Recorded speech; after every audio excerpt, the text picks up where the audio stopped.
cervical spine flexion, extension, lateral flexion, and rotation.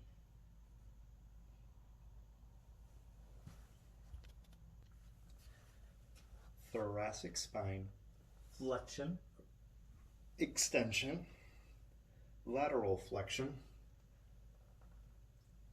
and rotation.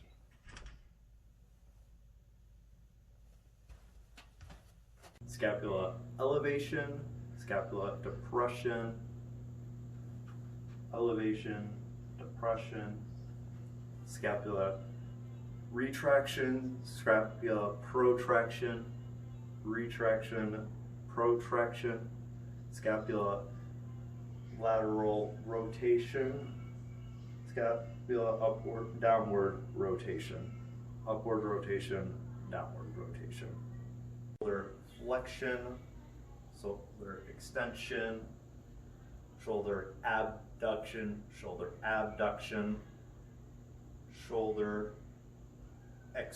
internal rotation, shoulder external rotation, horizontal abduction, horizontal abduction, and then scaption. Elbow flexion, elbow extension. This is forearm pronation, this is forearm supination. This is wrist flexion, this is wrist extension.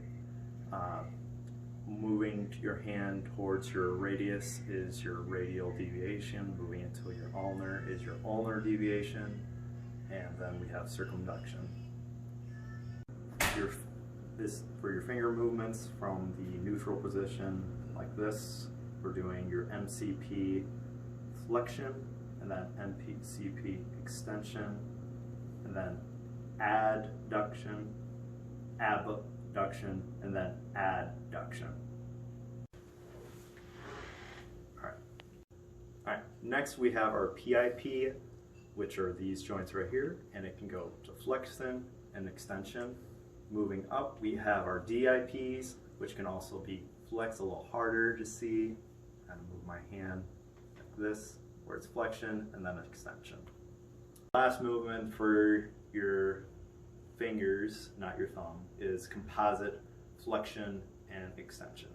Composite flexion, extension.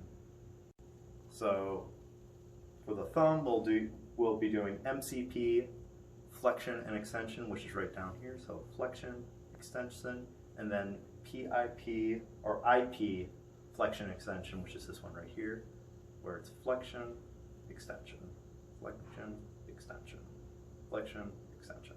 So now we have CMC palmar and radial adduction. Palmar, you're kind of making a C with your hand. The radial abduction, you're keeping it in line with your radius. And then we have CMC opposition, which is just touching your thumb to your fingers.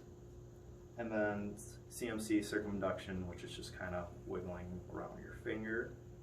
And then we have, lastly but not least, is CMC abduction, where we're adding the thumb back in line with the rest of the finger. So